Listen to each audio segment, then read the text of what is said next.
भक्ति योग में आज का प्रसंग है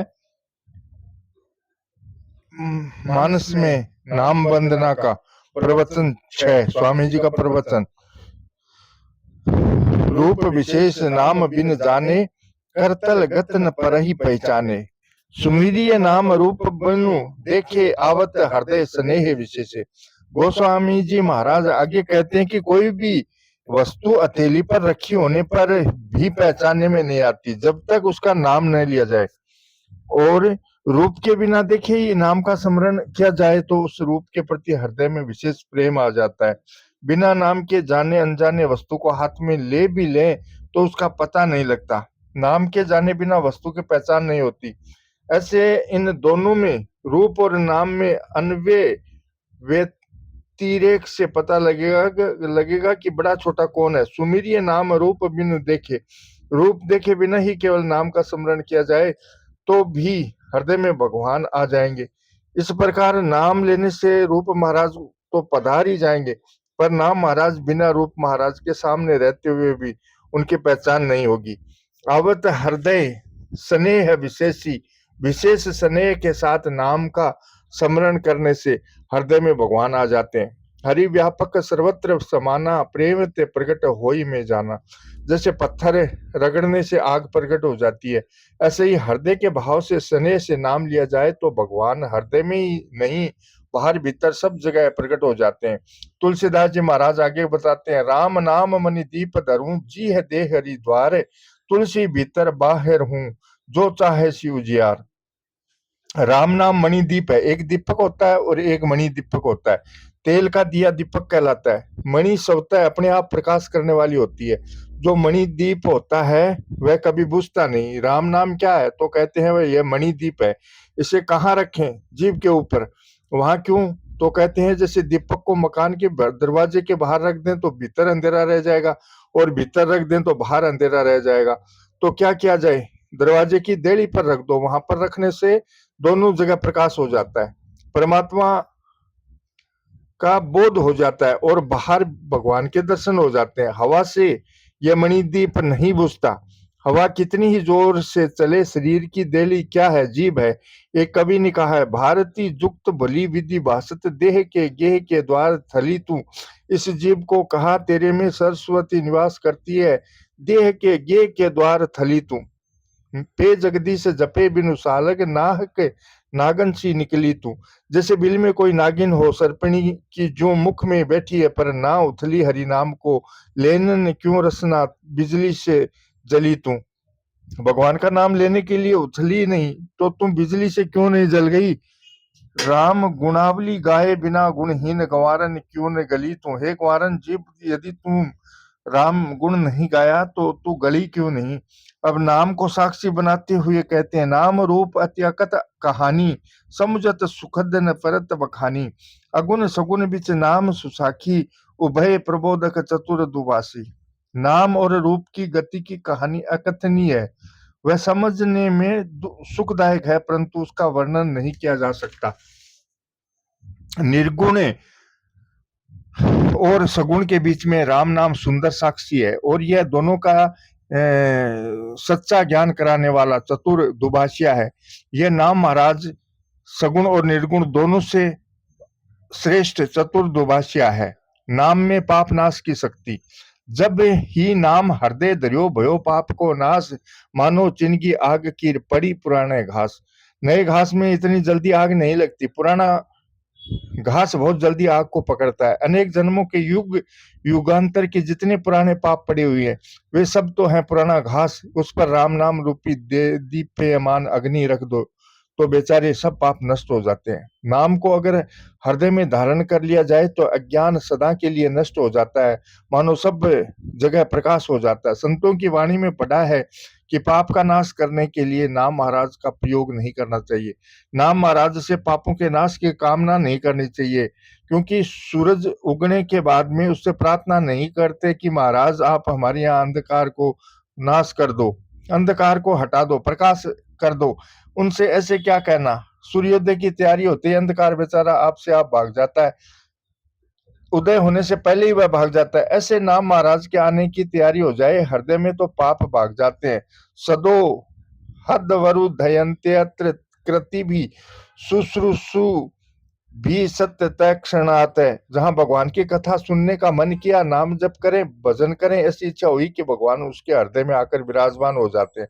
राम नाम महाराज की तरफ का विचार हो गया तो उनके आभास मात्र से पाप नष्ट हो जाते हैं। पापों में ताकत नहीं है ठहरने की। पाप वास्तव में क्या है? शास्त्र निषिद्ध आचरण, जिनका शास्त्रों ने निषेध किया कि ऐसा मत करो, उसका करना ही पाप है।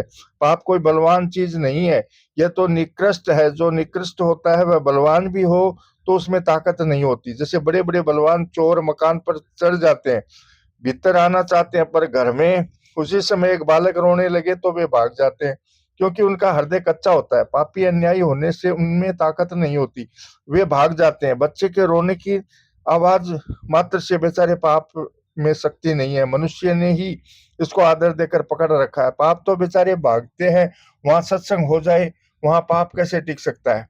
पर मनुष्य उसको पकड़कर रखता है। पापों को मनुष्य क्यों रखता है? इनका आदर क्यों करता है? क्या पाप सुखदायी है? एक तो इससे भावना यह है कि पाप नष्ट नहीं होंगे, हमारे पाप ऐसे जल्दी नष्ट नहीं होंगे। आप जब संकल्प रखोगे कि ये नष्ट नहीं होंगे तो वे नष्ट नहीं होंगे। अर्जुन ने पूछा कि मनुष्य नहीं चाहता हुआ पाप क्यों करता है? तो भगवान ने उत्तर दिया, काम ऐसा है, क्रोध ऐसा है। काम ही क्रोध है और पाप होने में कारण कामना है। इसको पकड़ कर रखोगे तो पाप रहेंगे ही, क्योंकि पाप के बाप को पकड़ लिया आपने, अब बेटा पैदा होगा ही। पाप बाप किससे होते हैं? पाप सब होते हैं कामनाओं से, भोग भोगने की और पदार्थों की संग्रह की इच्छा से। यह इच्छा है पाप का बाप। पाप का बाप एक प्रसिद्ध कहानी है। एक पंडित जी काशी से पढ़कर आए, ब्याह हुआ, स्त्री आई, कई दिन हो गए। एक दिन स्त्री ने प्रश्न पूछा कि पंडित जी महाराज, यह तो बताओ कि पाप का बाप कौन है? पंडित जी पोथी देखते रहे पर पता नहीं लगा, उत्तर नहीं दे सके। अब बड़ी शर्म आई कि स्त्री पूछती है पाप का बाप कौन है।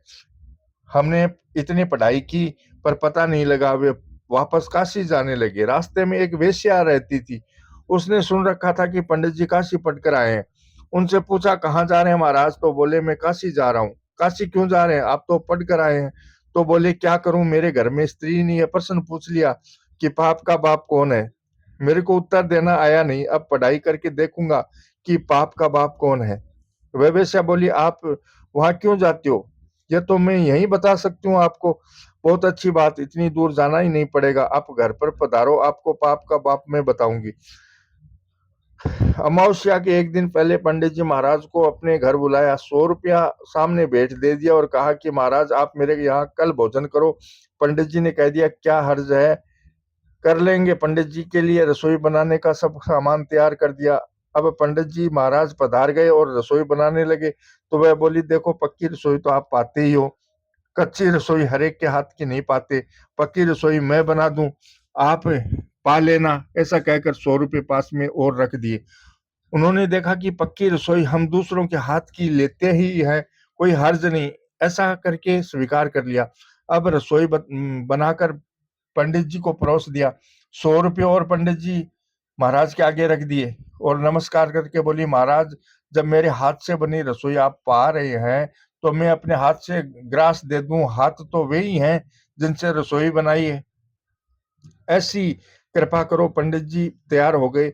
उसकी बात पर उसने ग्रास को मुंह के सामने किया और उन्होंने जो ही ग्रास लेने के लिए मुंह खोला कि उठाकर मारी थप्पड़ जोर से। और वह बोली अभी तक आपको ज्ञान नहीं हुआ, खबरदार जो मेरे घर का अन्न खाया तो आप जैसे पंडित का मैं धर्म भ्रष्ट करना नहीं चाहती।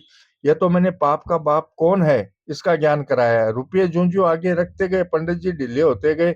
इससे सिद्ध क्या हुआ? पाप का बाप कौन हुआ? रुपयों का लोभ। त्रिविधम नरकस यदम द्वारम नासन महात्मने। काम क्रोध और लोभ ये नरक के खास दरवाजे हैं। पर उपदेश कुशल बहुतेरे, जे आचर ही ते नर न गनेरे। दूसरों को उपदेश, दूसरों को समझाने तो लोग कुशल होते हैं, परंतु उपदेश के अनुसार ही खुद आचरण करने वाले बहुत ही कम लोग होते हैं। मनुष्य ख्याल नहीं करता कि क्या करना चाहिए और क्या नहीं करना चाहिए। औरों को समझाते हुए पंडित बन जाते हैं। अपना काम जब सामने आता है तब पंडिताई भूल जाते हैं, वह याद नहीं रहती।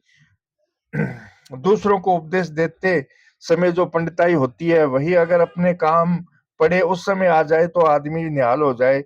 जानने की कमी नहीं है, काम में लाने की कमी है। हमें एक सज्जन ने बड़ी शिक्षा की बात कही कि आप प्रवचन देते हुए साथ-साथ खुद भी सुना करो।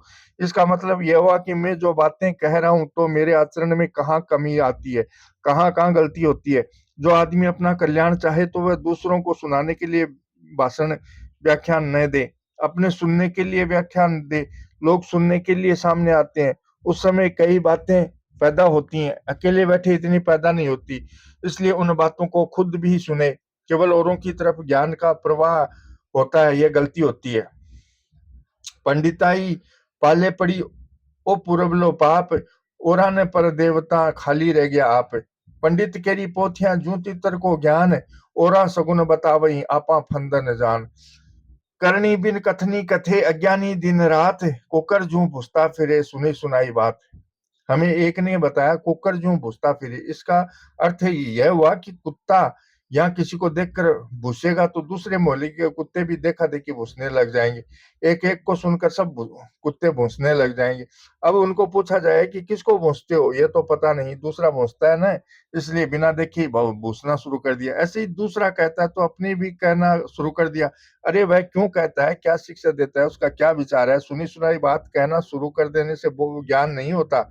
इसलिए मनुष्य को अपनी जानकारी अपने अंदर में लानी चाहिए। श्री कृष्ण गोविंद हरे मुरारी, हे नाथ नारायण वासुदेवा। श्री कृष्ण गोविंद हरे मुरारी, हे नाथ नारायण वासुदेवा। जय श्री कृष्ण।